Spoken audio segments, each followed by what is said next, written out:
말씀을 저에게 열어주신 하나님의 은혜에 감사합니다.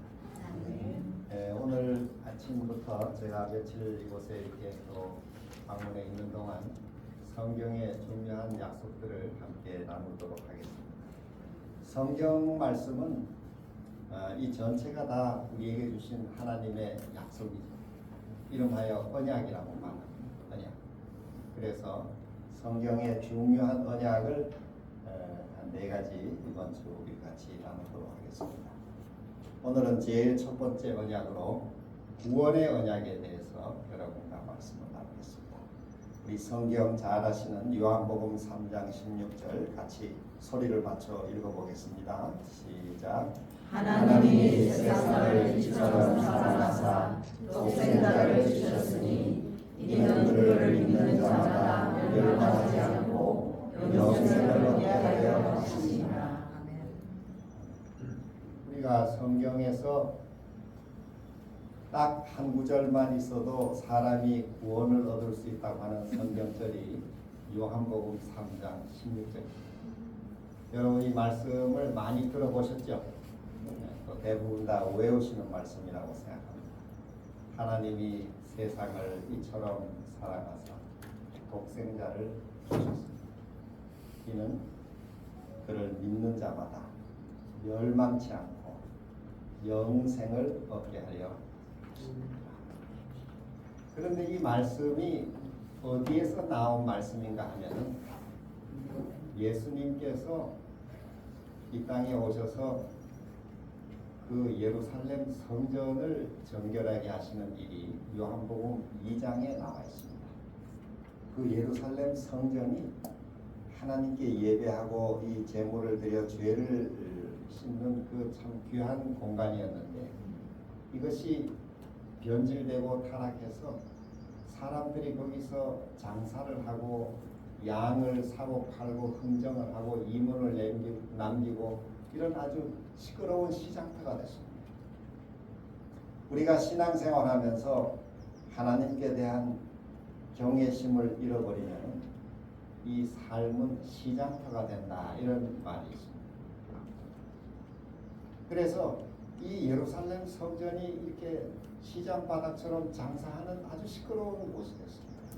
왜냐하면 먼 나라에 있는 사람들이 6월절이나 이렇게 이스라엘의 절기를 찾아 예루살렘에 올 때는 제물을 바쳐야 됐는데 예배할 때는 마치 오늘 우리가 하나님께 헌금을 하듯이 예물을 드려야 됐는데 그 제물을 끌고 올 수가 없습니다. 먼 나라에. 그러면은 그 성전에서 편의를 봐주기 위해서 제물을 팔고 이렇게 했습니다. 그래서 이 장사하는 사람들이 이문을 많이 붙였습니다. 마치 요새 우리 장례가 나면은 그 장례 용품을 이렇게 때로는 좀 비싸게 이렇게 파는 경우가 있습니다. 그 돌아가신 자기 부모님을 위해서 그거 알지만은 비싼 값에 그냥 사는 것입니다. 이렇게 사람이 필요를 악용해서 이렇게 이문을 남기는 일이 있었습니다. 그래서 재물을 여러 배 받고 참 이게 본 값보다 훨씬 비싼 값인지 알지만은 사람들이 살 수밖에 없는 것입니다. 그렇게 해서 많은 이득을 이 장사들이 남기는데 그 뒤를 누가 봐주냐 하면은 그 성전의 제사장들이나 이 지도자들이 봐주는 것입니다. 왜냐하면 그 이권을 서로 또 나눠 먹는 거예요. 그러니까 이 뒤에 권력이 다 뒤를 바치고 있기 때문에 이 장사꾼들을 어느 누구도 손을 댈 수가 없어요. 그런데 어느 날 이름 없는 볼품도 없는 이 30대 초반의 젊은이가 나타나서 그 장사꾼들을 내모는 것입니다. 근데 그 모습에 이 권위가 들어있었어요. 이 장사꾼들이 쫓겨나지 않을 수가 없었어요. 자기들 뒤에 막강한 권력이 있었는데 이 젊은이는 누구지? 이 사람 뒤에는 더 큰 백이 있는가? 이렇게 그래서 그 내쫓는 그 젊은이의 위험에 압도돼 가지고 다 도망갔습니다. 그리고 또 이 성전에 바치는 헌금은 그 성전에 쓰는 이 동전으로 바꿔야 됐어요. 그래서 그 성전에 돈 바꾸는 이 환율이 또 이제 이렇게 많이 풍미를 취했어요. 하여튼 이 예루살렘 성전이 꽤 오랫동안 이렇게 하나님께 예배드리는 경건한 장소가 되지 못하고 이 장사하는 사람들의 시장터가 된 이 참 많은 사람들이 이걸 답답해하면서도 어느 누구 하나 그걸 감히 손을 댈 수가 없었어요. 왜냐하면 그 뒤에 지도자들과 다 결탁이 되어 있기 때문에. 우리 한 나라가 이렇게 살아갈 때도 그렇지 않습니까? 권력층이 이 재벌들과 결탁을 하든지 이문을 나눠 먹든지 이러면은 그 손을 댈 수가 없습니다. 그런데 이 난데없는 한 젊은이가 나타나서 성전을 깨끗하게 하는 것입니다. 내 아버지 집은 기도하는 집이야. 이걸 다 가져가라. 막 내쫓는데 그 모습에 어느 누구도 감히 저항할 수가 없었어요. 근데 이 장면을 누가 봤는가 하면은 니고데모라고 하는 유대의 이 높은 이 고관이었던 당시 아마 국회 사내들인 회원이라고 하는 이 고관이 그 장면을 보고 있습니다. 아, 저 사람은 누군가?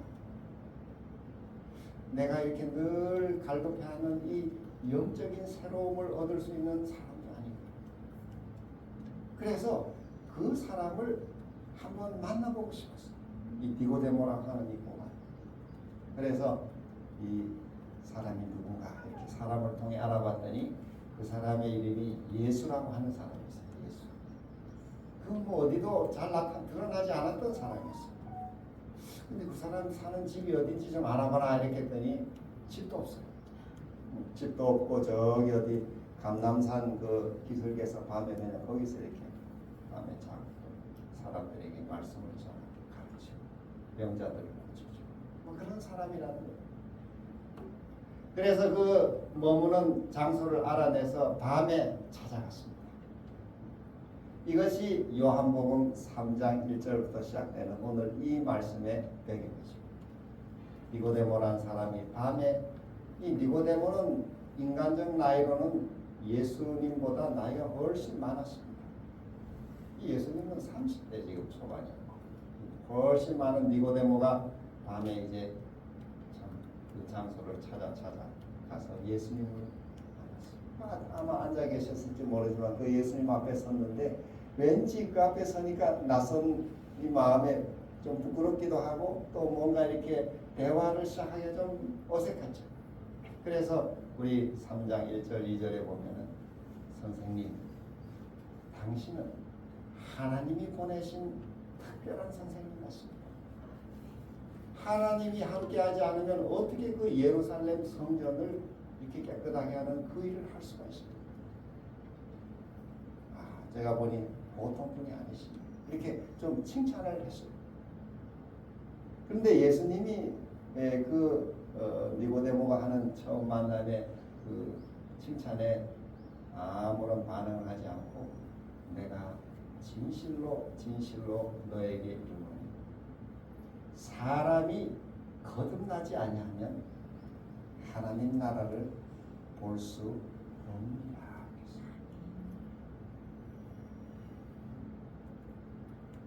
그러니까 그 얘기를 들으면 니고데모의 입장은 지금 당신은 하나님 나라를 지금 보지 못하는 사람이다.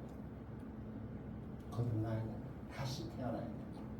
이 말은 그 원래 말로 하면은 위로부터 났다. 즉 하늘로부터 다시 태어나야 새 사람이 돼야 하나님 나라를 볼 수 있지. 땅에서 당신이 지금 뭐 국회의원이고 재벌이고 사람의 평판과 존경을 받고 뭐 아무리 이런 지위를 가졌어도 그것으로는 하나님 나라를 볼 수가 없다. 거듭나야 된다. 이 헬라 말로 아멘. 진실로 내가 진실로 말하는, 정말 참으로 말하는 게 거듭나야 된다. 그 니고데모가 좀 기분이 나빴어요. 자기는 그래도 사람들에게 큰 존경과 지금 평판을 받고 자선도 많이 하고 훌륭한 예루살렘의 장로고 정말 뭐 이 율법에 정통한 참 훌륭한, 자기는 인정을 받는 사람인데 자기를 보고 처음 만난 초면에 당신 거듭나야 되겠다고 이렇게 말하니까 좀 기분이 상했어요. 그래서 좀 어긋장을 놨어요. 사람이 늙으면 어떻게 다시 거듭날 수 있습니까?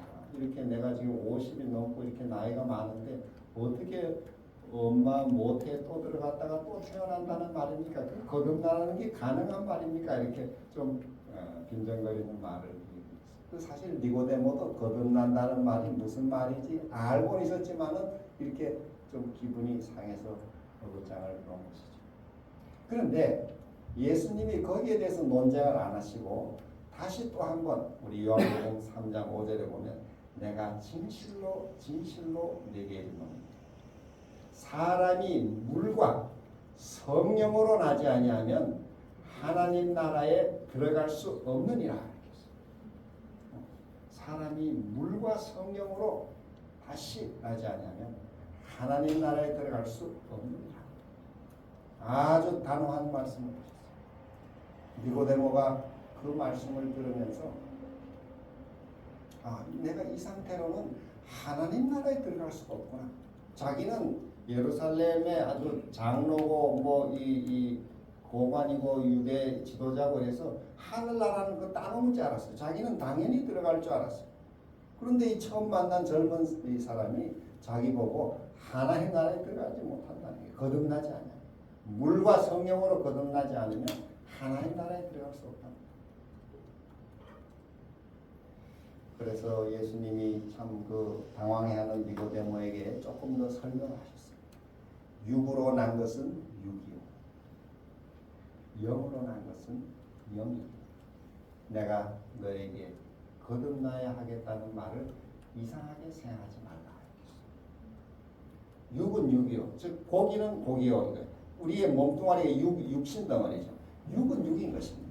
우리가 태어난 이 우리의 신분이 어떻든 지위가 어떻든 삶에 뭐 가진 것이 어떻든 배움이 많든 적든 모든 이 태어난 사람 다 고기 덩어리죠.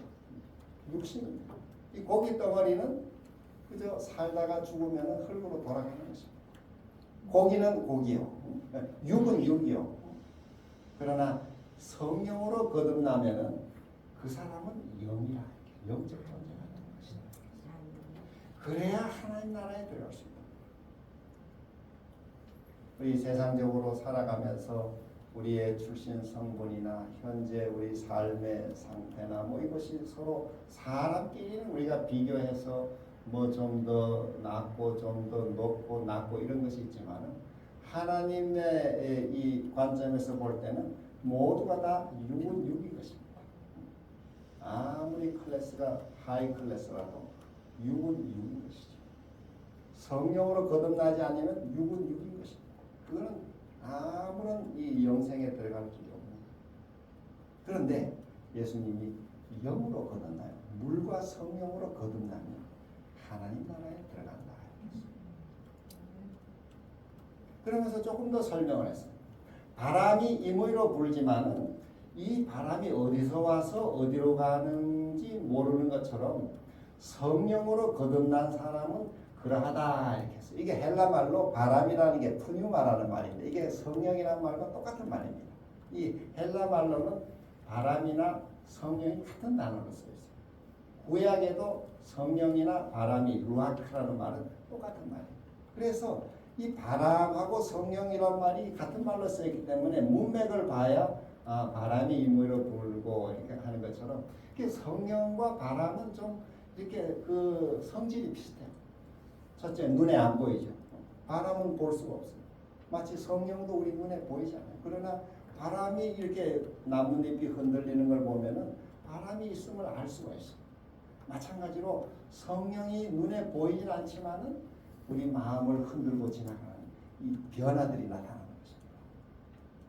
전에는 이기적이고 좀 교만하고 자기를 내세우고 뭐 이런 성격이 많이 있었다면 성령으로 거듭나게 되면은 삶이 좀 이타적이 되고 남에 대해서 관용하게 되고 용서하게 되고 또 자기를 드러내지 않게 되고 이것이 성령으로 나타나는 변화들이에요. 이게 성령의 역사가 이렇게 변화를 일으키는 것입니다. 예수님이 그렇게 설명하셨어요. 바람이 이렇게 불고 지나가지만은 나뭇잎을 흔들고 지나가지만은 저게 어디서 오고 어디로 가는지 모르는 것처럼 성령을 거듭나면 그런 변화가 우리에게 일어난다. 그리고 바람은 이렇게 잡을 수도 없어요. 붙잡을 수도 없고. 그렇지만은 성령도 마찬가지. 우리가 성령을 마음대로 부리고 이렇게 하는 것이 아닙니다. 어떤 교회에서는 뭐 기도하면 성령을 받아서 내가 병도 고치고 방언도 하고 뭐 성령을 내가 마음대로 마치 사용하는 것처럼. 그래서 마치 그 사람은 신령해서 그 사람한테가 안수받으면 병이 다 나가고, 그거는 성령을 자기가 부리는 거죠. 그 성령은 우리가 그렇게 부리는 것이 아니고 하나님께서 우리를 사용하십니다.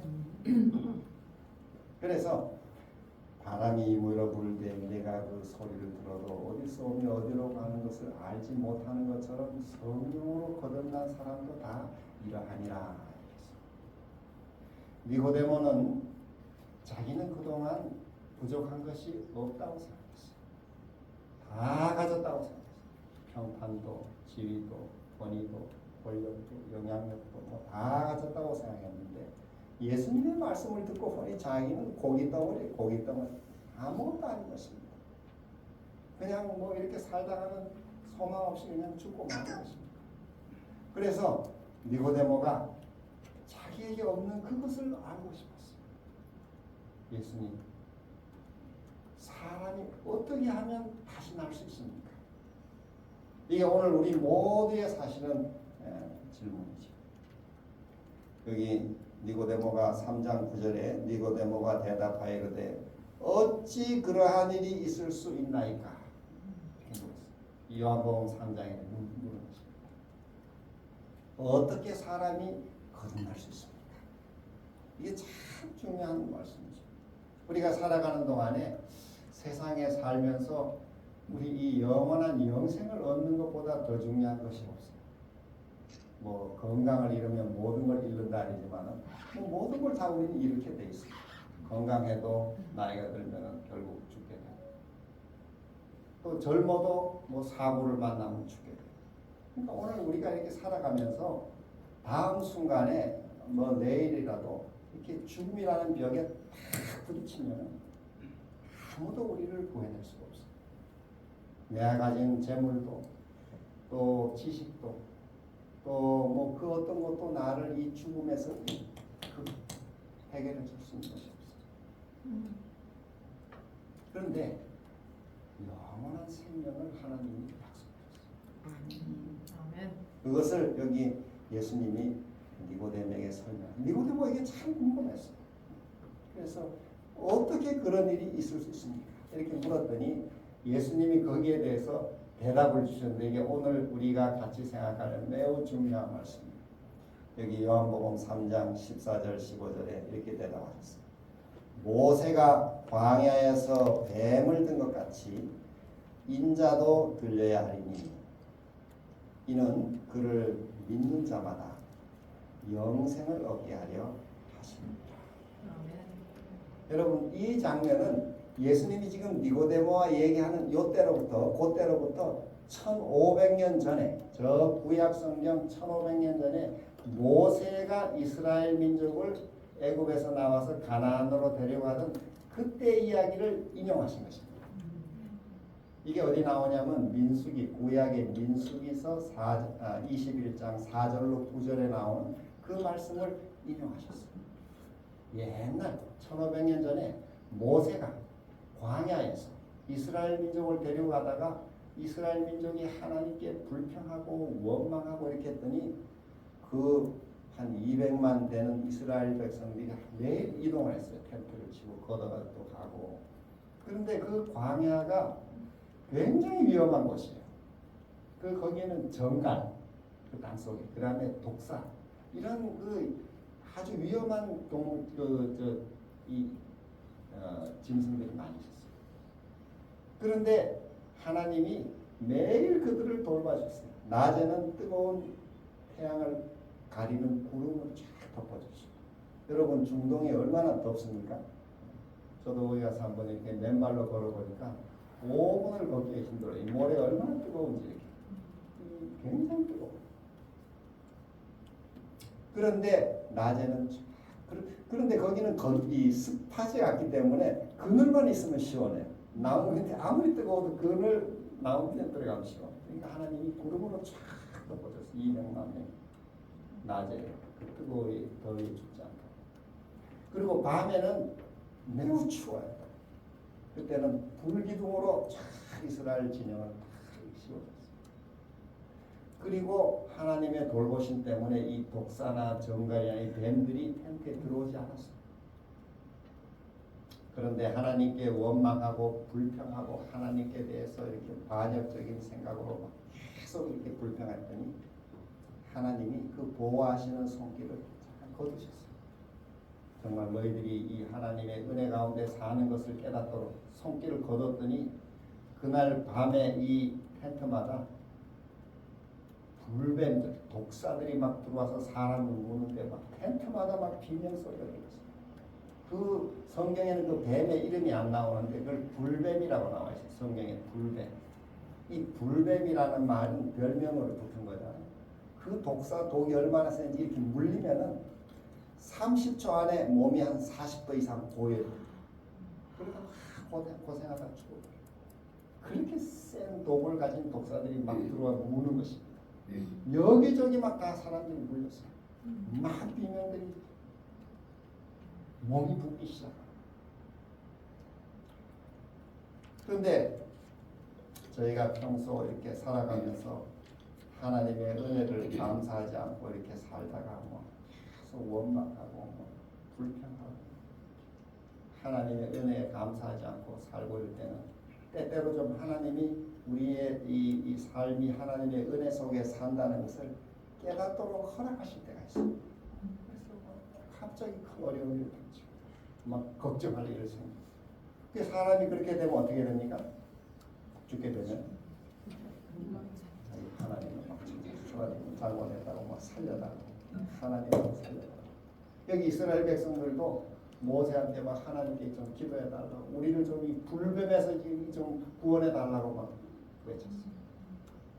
그랬더니 하나님이 그들에게 구원의 길을 열어주셨는데 그 구원의 방법이 뭔가 하면은 그 뱀의 모양을 따라서 뿌리로 뱀을 만들어요. 노수로 뿌리로 뱀을 만들어서 장대를 높게 해서 그 높은 장대 위에다가 이렇게 세우라. 그리고 그 구리뱀을 쳐다보는 사람은 낫는다. 이게 하나님이 내린 처방이었습니다. 이 구약 성경에 나오는 말씀이죠. 여기 성경에 보면은 민수기 21장 8절 9절에 보면 여호와께서 모세에게 이르시되 불뱀을 만들어 장대 위에 매달아라. 물린 자마다 그것을 보면 살리라. 모세가 노뱀을 만들어 장대 위에 다니 뱀에게 물린 자가 노뱀을 쳐다본 즉 어떻게 됐어요? 모두 살더라. 이게 확실한 진리의 말씀이 성경에 이렇게 나와 있어요. 아멘. 그들이 다 살아났어요. 아멘. 그 뜨거운 고열에 막 시달려 죽어가던 사람이 구리뱀, 노뱀을 쳐다보니까 깨끗이 나았어요. 아멘. 참 신기한 일이 일어났어요. 참 이게 놀라운 일이죠. 구약에 여러 놀라운 일이 있지만 이것도 굉장히 놀라운 일이에요. 그런데 이 이야기를 예수님이 1500년 후에 이 땅에 오셔서 사람으로 오셔서 니고데모라는 사람과 대화하면서 이 이야기를 다시 끄집어 인용하셨어요. 여기 말씀드린 대로 모세가 광야에서 뱀을 든 것 같이 인자도 그래야하리니. 여러분 인자가 누굽니까? 인자. 예수님. 인자가 예수님인데 인자라는 말은 이게 이 사람의 아들이다 이런 뜻인데 이게 인자라는 말을 우리말에는 이렇게 구분이 없지만 영어로 이렇게 읽으면 항상 이게 대문자로 되어 있어요. The Son of Man, Son of Man. 그래서 이거는 예수님께만 쓰는 특별한 용어예요. 그 인자라는 말이 이게 어디서 나온 말인가 하면 저 다니엘서 7장 13절에서 나온 말씀입니다. 여러분이 구약 성경 다니엘서를 읽으면은 거기 인자 같은 이가 하늘 구름을 타고 옛적부터 항상 계신 자 앞으로 인도되매 그에게서 나라와 권세와 영광을 받더라. 그 구약 성경에 사람의 아들 같은 존재가 하늘 구름을 타고 아버지 하나님께로 쫙 날아가는 그 환상을 다니엘이 봤어요. 거기 인자 같으니 그 인자 이 누군가 구약에서 이 사람의 아들로서 하나님 아버지께 자꾸 타고 나아가셨던 이 존재는 구약 성경에는 메시아를 가리키고 있어요. 이 땅에 오신 메시아. 그 특별한 사람의 아들이죠. 그래서 그냥 뭐 사람이 낳은 자식 아들 이런 뜻이 아니고 그거는 the son of man, 그 인자, 바로 구약에 나타난 그 천상의 존재, 그 존재가 누구냐? 예수님이 나다 이렇게 했어요. 그래서 인자가 온 것은 잃어버린 자를 찾아 구원하려 함이니라 이렇게 할 때 그 인자는 그 인자를 말하는 거예요. 그냥 사람의 아들 아무나 이 아들 중에 하나다 이런 뜻이 아니고 구약에 말했던 그 하늘 존재 메시아, 그가 바로 나다 이런 뜻이죠. 여기 모세가 광야에서 뱀을 든 것처럼 그 인자 바로 그 메시아 나도 높이 들리는데 어디에 들려요? 십자가에 내가 높이 들려. 인류의 모든 죄를 지고 십자가에 높이 들릴 텐데 이는 그를 믿는 자마다 영생을 얻게 할 것이다. 여기에서 이 귀한 말씀이 나온 것입니다. 자, 여기 그런데 옛날 이스라엘 백성들의 이야기는 그 출애굽해서 가나안에 가던 그 이야기는 성경에서 특별한 의미를 가지고 있어요. 우리가 구약 성경을 읽으면서 어떤 인물이나 어떤 사건이나 어떤 제도가 하나님이 미리 지정해 놓은 특별한 것들이 있어요. 그걸 신약의 말로는 표상이다 이렇게 말해요. 예를 들면 로마서 5장 14절에는 아담은 오실 자의 표상이다. 이거 영어로는 타이프, 이 헬라 말로는 튜포스라. 이 표상이 있어. 아담은 그냥 인물이 아니고 역사의 인물이긴 하지만 하나님이 그 아담을 만드실 때는 앞으로 인간이 타락한 이후에 구원할 예수님의 모습을 미리 보여주는 의미도 담아놓았어요. 그래서 그걸 아담은 표상이다. 사도 바울은 그렇게 말했어요. 표상이라는 말은 타이프라는 말은 여러분 옛날 타자를 치시면 이렇게 타자 이 쇳덩어리가 있고 탁 잉크가 찍혀서 탁 치는 밑에 그 글자가 나오잖아요. 이건 4번이죠. 4번. 이게 타이프예요. 이거 원본은 이게 타자 그 쇳덩어리. 그러니까 예수님이 원형이시면 예수님의 모습을 미리 보여주는 타이프, 이 표상이 아담. 그래서 예수님의 이 하실 일을 아담도 미리 이렇게 보여주는 하나의 모형입니다. 예를 들면 로마서 5장, 고린도전서 15장에 보면 자주 이 바울이 비교해요. 첫사람 아담은 죄를 지어서 그 모든 사람이 다 죄인이 된 것처럼 한 사람 예수님은 순종하심으로 모든 사람을 구원하게 이렇게 계속 비교해요. 한 사람 아담, 한 사람 예수. 그래서 아담이 오실 자의 표상이에요. 아담의 모습을 잘 보면은 예수님이 인류의 대표로 하실 일을 보여주는 거예요. 아담 안에서 우리 모두가 죄인이 됐어요. 사실 아담이 이 인류의 대표였기 때문에 아담이 타락하니까 그 밑에 대표자가 타락하면 그 밑에도 다 죄인이 되죠. 마치 아담이 큰 나무가지가 이렇게 인류 전체를 안고 있는 원가지라고 가지가 하나님께서 끊어져 버렸으니까 그 후에 나오는 모든 아담의 자손들은 뭐 900세, 700세, 500세, 100세 쭉 내려 다 잘라진 거예요. 하나님에게 원줄기가 잘라졌어요. 하나님.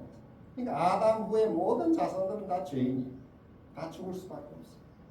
그런데 예수님이 아담 자리에 오셔서 모든 인류를 아담 안에서 다시 이 타락한 인류를 구원하셨어요. 그게 고린도전서 15장 22절.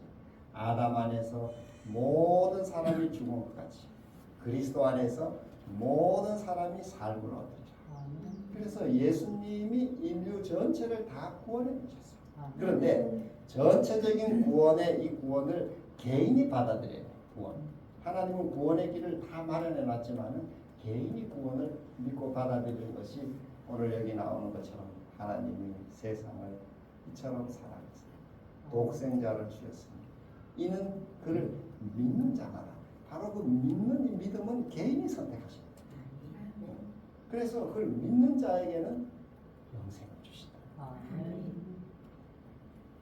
그래서 아까 말씀드린 아담도 오실 자의 표상이라 이렇게 해서 아담의 모습을 잘 보시면은 우리는 하와가 금요일 이 천지 창조하던 그 첫 주일 빛을 만들고 공창을 만들고 식물을 만들고 해달들을 만들고 바다의 고기와 공중의 새를 만들고 여섯째 날 이 짐승과 사람을 만드셨잖아요.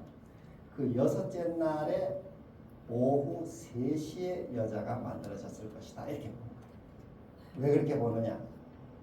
아담이 오실 자의 표상이기 때문에 아담의 옆구리가 찢어지면서 갈빗대로 하나님이 여자를 만드셨어요.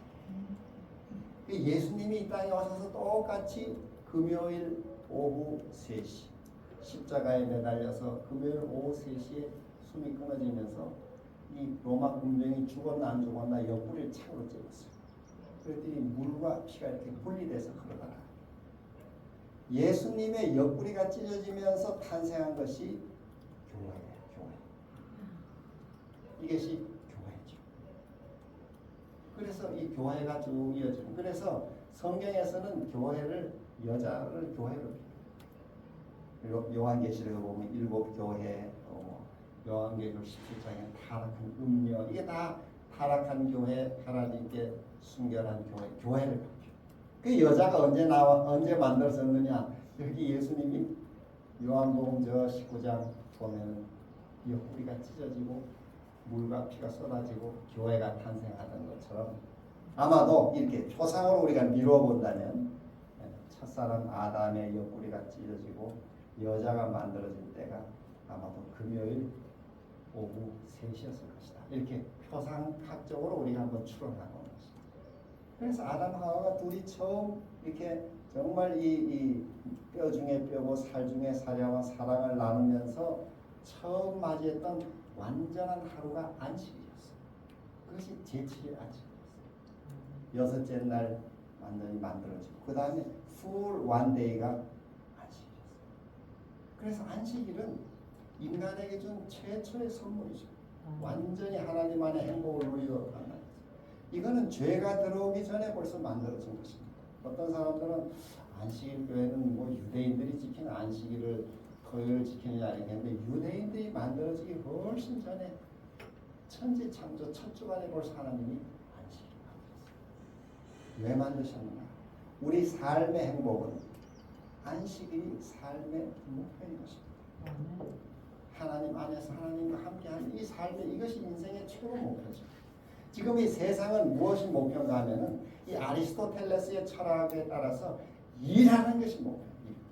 일해서 성과를 내고 지위를 얻고 돈을 많이 벌고 권력을 가져라. 이게 인생의 목표다. 지금 80억 인류가 다 그걸 뛰고 있어요. 어떻게 하면 돈 많이 벌고 어떻게 하면 공부 좋은 대학 가서 출세하고 결국 올라가는 것이 어디입니까? 일, 성과, 업적, 권력, 그걸 향해 뛰고 있어요. 그러면 사람이 기계가 아닌 이상 계속 뛸 수가 없어요. 그래서 휴식이 필요해서 하루 쉬어야 되겠다. 이렇게 해가지고 서기 321년 3월 7일에 콘스탄티누스 로마 황제가 일요일엔 다 쉬어라 이렇게 하는 일요일 휴업 제도를 만들었어요. 이게 지금 공휴일로 내려오고 있어요.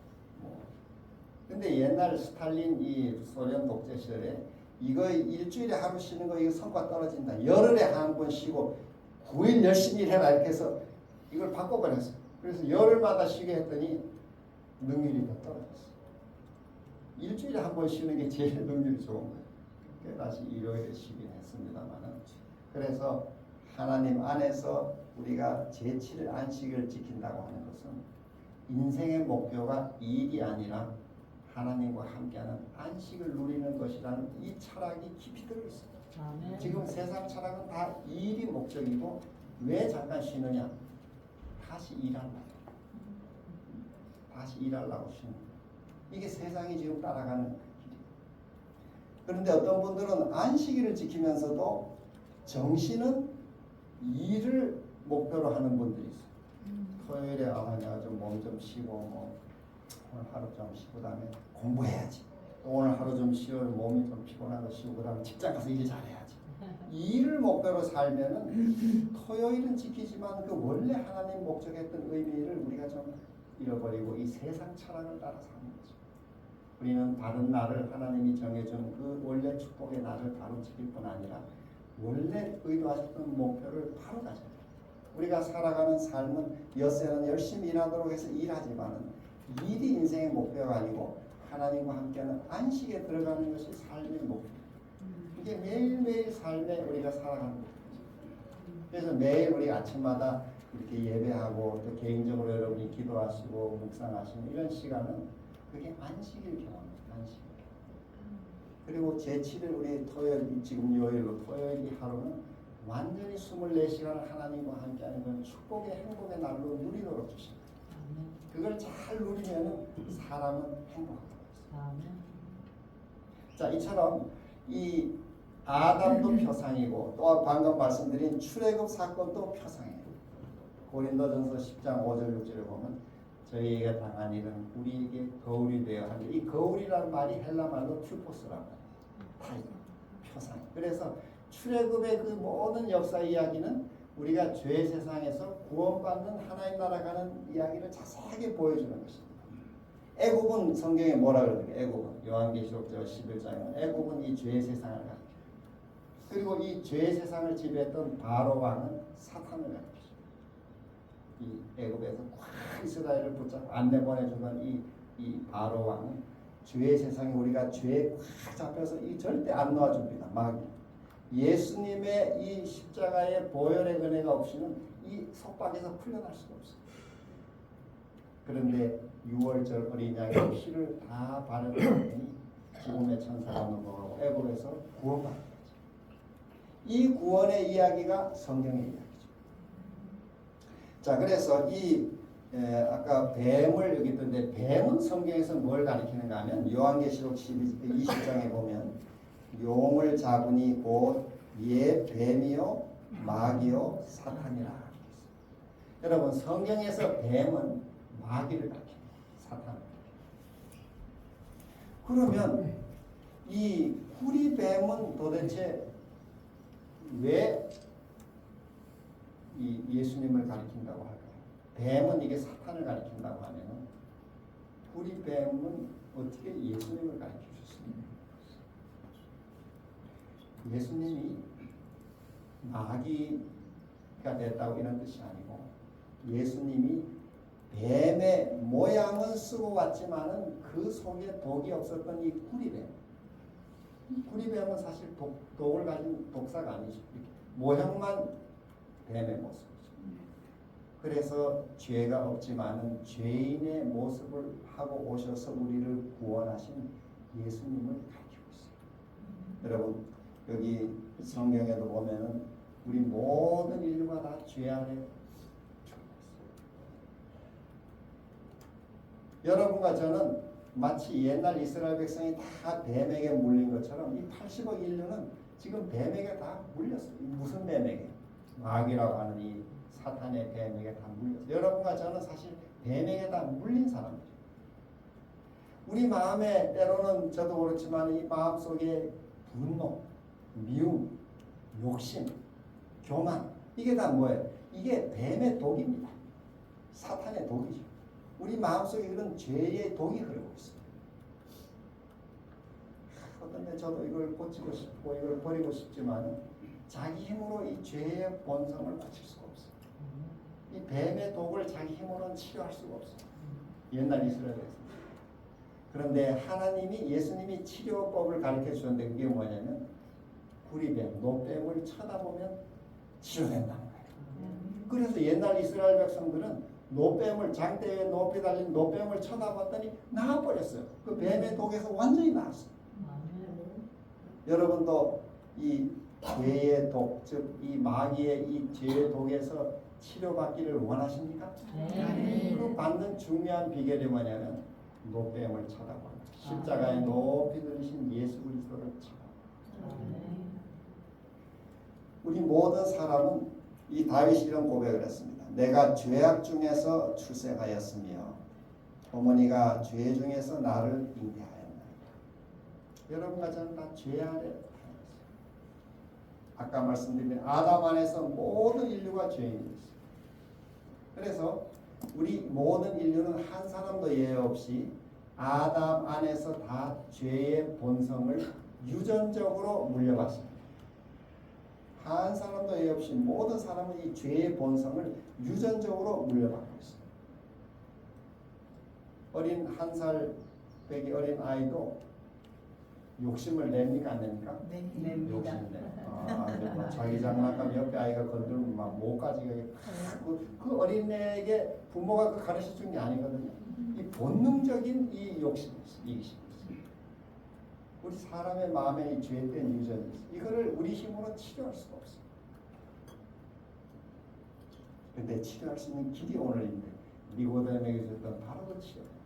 모세가 광야에서 뱀을 든 것 같이 인자도 십자가에 들릴 테니 그를 믿는 자, 쳐다보는 자는 낫겠다.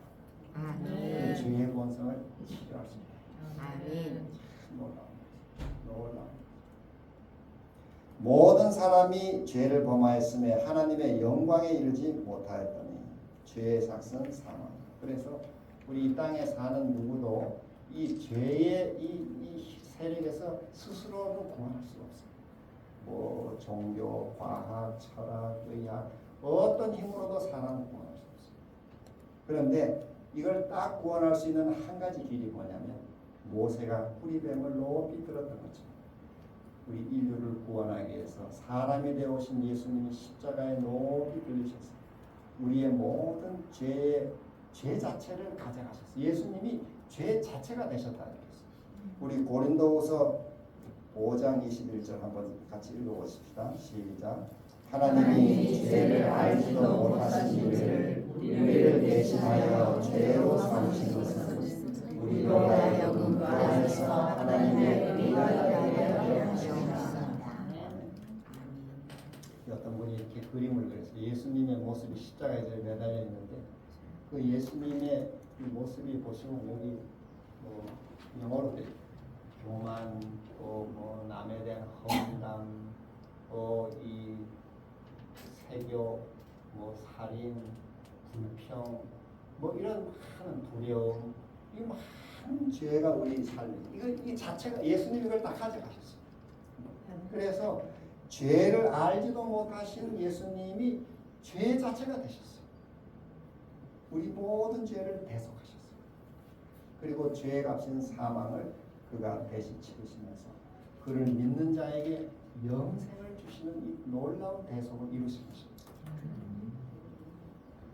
자, 이런 배경에서 오늘 처음 말씀드렸던 우리 요한복음 3장 16절을 다시 한번 읽어보십니다. 시작. 하나님이 세상을 빛처럼 사랑하사 독생자를 주셨으니 이는 그를 믿는 자마다 멸망하지 않고 영생을 얻게 하려 하십니다. 니고데모와 예수님이 밤에 조용조용히 얘기하셨던 그 두 분의 대화의 결론이 이 말씀입니다. 이게 결론이었어요. 니고데모가 사람이 어떻게 해야 거듭날 수 있습니까? 이렇게 할 때 모세가 못뱀을 쳐준 것처럼 나도 십자가에 높이 들릴 테니 나를 믿으면 그것을 믿고 받아들이면 영생한다. 영생한다는 말은 죄를 이길 수 있도록 치료해 준다. 이 죄의 독을 치료해 줬습니다. 내 마음의 이 미움과 증오와 이기심과 교만과 이런 죄에 나도 버리기를 원하는 이 죄를 내 결심만으로는 치료할 수 없지만 우리가 십자가에 높이 들린 예수님을 믿음으로 날마다 바라보면 우리가 믿음으로 주님을 바라보면 무슨 일이 생기는가 하면 그 믿음을 통해서 성령 하나님이 우리 속에 영원한 영생을 지어주십니다. 여기 약속대로 그를 믿는 자에게는 영생을 주십니다. 영생의 생명이 그냥 뭐 이 다음에 영원히 살게 해줄게 이런 차원만을 가리키는 것이 아니고 실제로 성령이 우리 속에 영원한 생명을 지어주시는 것입니다. 이 말은 다른 말로 말하면 내가 예수 그리스도를 믿고 구주로 믿고 영접해서 내 죄사함을 다 받고 영생 주심을 약속을 믿는 사람은 그 다음 순간에 뭐 교통사고로 죽었다 이렇게 할지라도 그의 속에 영원한 생명을 다시 부활시키는 것입니다. 영원한 생명으로 연결됩니다. 그리고 보다 중요한 것은 그 성령이, 그 우리 속에 생명을 지은 성령이 우리 삶을 끊임없이 바꿔주시고 죄된 이 망가진 이 질병을 날마다 치료해 주시고, 그래서 여러분이 매일 십자가를 바라보고 주님을 의지하고 사시면은 그 삶이 점점 변해가는 것입니다. 신앙이 변해요. 전에는 너무 인색하고 또 교만하고 이기적이고 이랬던 분이 점점 사람이 너그러워지고 또 남을 용서하고 이해하게 되고 참아주고 뭐 이런 것들이 자꾸 커지는 것은 결심만으로 되는 것이 아니에요. 이거는 성령이 들어오셔서 하시는 일이에요. 변화시키고 죄의 본성을 치료해 주시고 새 사람으로만 거듭나게 해주시는 거죠. 거듭남이 한순간 뚝딱 뭐 갑자기 성자가 되는 것이 아니고, 물론 우리가 주님을 영접하는 순간 우리는 의의 선물을 받습니다. 의인이 되고 신분이 변하는 건 사실입니다. 하나님의 자녀로 신분이 변하는 건 사실입니다. 그렇지만은 우리 삶의 품성과 이 생활이 변하는 건 시간이 필요해요. 이거는 일생의 과정이 필요해요. 주님과 계속 동행하는 과정이 필요해요. 옛날 영국에 한 이야기가 있는데 이런 이야기가 있어요. 영국이 이제 전쟁을 치른 다음에 마치 우리나라 6.25 직후에 뭐 거의 우리가 다 완전히 폐허가 됐잖아요. 그야말로 절대 가난이었죠. 그때 우리나라가 사실 미국의 원조나 이런 걸 통해서 많이 이렇게 다시 나라가 일어섰는데 그때처럼 영국도 전쟁 이후에 다 사람들이 망했어요. 폐허가 됐어요. 그래서 부자들이 뭐 손에 몇 사람 꼽을 만큼 외에는 다 이렇게 거의 거지들이 많았어요. 근데 한 번은 어느 날 거지가 동양을 많이 했죠. 저도 어릴 때 보면 늘 와서 이렇게 음식 달라고 하는 사람들이 많았습니다. 뭐 통 들고 뭐 밥도 이렇게 떠주고 뭐 이렇게 우리 그렇게 했잖아요. 그런 거지들이 많았는데 영국에서도 그런 분들이 많았어요. 그래서 한 번은 한 거지가 동양을 하러 이제 어떤 집에 갔는데 그 당시 좀 잘 사는 이 백만장자 집에 갔습니다. 그랬더니 이 백만장자가 이렇게 내다보다가 구걸하러 온 거지가 좀 이렇게 사람이 키도 크고 막 이렇게 좀 그래서 이 거지를 좀 자기가 이렇게 도와줘야 되겠다 생각해서 그래 좀 어떻게 왔냐 했더니 좀 먹을 걸 달라. 내가 지금 우리가 지금 아침을 아직 짓지 않아서 아침 음식은 줄 수 없지만 내가 돈을 줄 테니 가서 사 먹어라. 그러더니 집에 들어왔고 뭐 종이에다 하나 끄적끄적 써주고 가지고 사. 근데 자기가 이 거지가 받아보니까 뭔 돈이 아니고 종이 조각에다 이렇게 뭐 사인만 하고 준 종이 조각이에요. 그래서 이게 진짜 돈인가 아닌가 이렇게 반신반의하면서 배가 고프니까 음식점에 들어가서 밥을 먹었어요. 그리고 이제 진짜 돈인가 몰라서 좀 미신처럼 이렇게 카운터에 맥을 내놨는데 그 카운터 점원이 보더니 이렇게 종이를 보고 이 사람 쳐다보고 종이 또 조금만 기다리시라. 그러더니 주인을 불러왔어요. 그 주인이 불러와서 주인도 역시 종이도 한번 보고 이 사람 쳐다보고 그러더니 좀 기다리라. 그때 어디다 전화해가지고 한 두세 사람이 이렇게 왔는데 어떤 사람은 경찰 제복을 입은 사람, 어떤 사람은 뭐 그냥 형사같이 생긴 사람들이 와서 그 종이를 또 들여다보고 이렇게 하더니 문제 없다. 이러고 갔어요. 그리고는 주인이 그리고 이 사람들이 간 다음에 주인이 이 거지를 찾아와가지고 아주 공손하게 인사하면서 음식값은 안 내셔도 된다. 음식값 안 내셔도 이건 그냥 이 종이 가져가시라. 도로 가져가시라고. 그래서 거지가 자세히 나중에 보니까 그게 100만 파운드 자기합 수표였어요.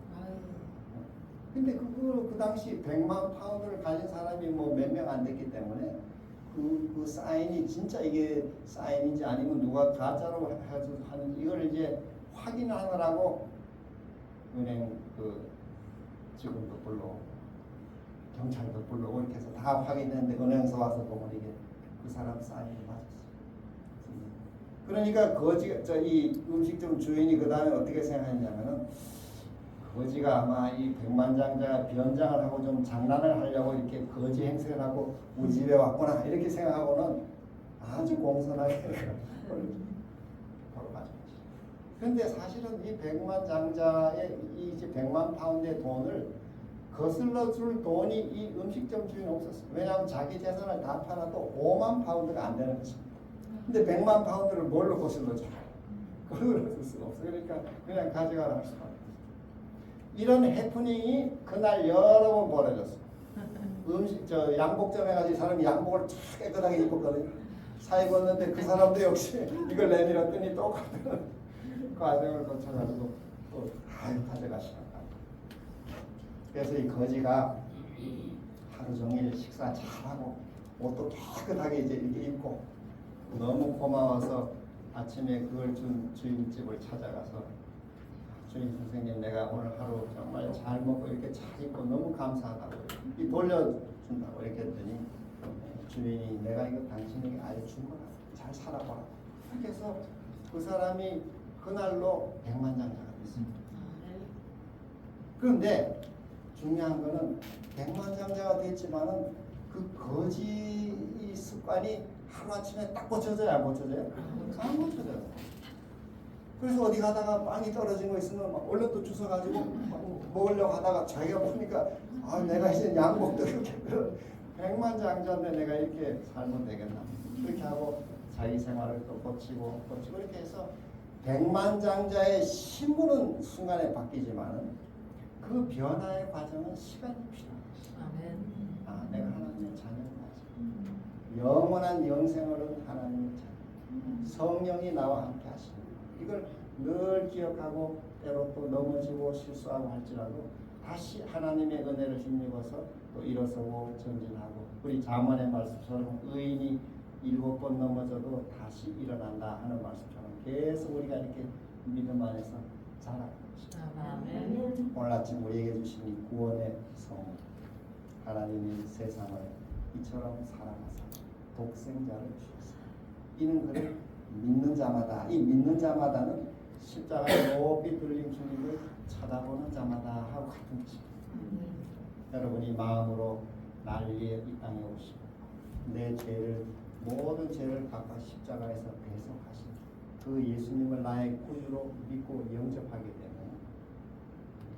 하나님이 성령으로 우리에게 영생을 선물하시고 그 영생이 하나님의 자녀로 신분이 바꿔지는 백만장자로 바꿔지는 이 신분의 변화뿐 아니라 성령을 통해서 날마다 이 죄의 본성을 치료하시고 고쳐주신다. 하나님 나라의 적합한 사람으로 고쳐주신다. 이게 우리가 이 땅에 살아가면서 경험하게 되는 매일매일의 변화죠. 이런 은혜가 영생과 이런 변화의 축복이 오늘 우리 모두에게 크게 임하시기를 간절히 소망하면서 말씀을 마치겠습니다.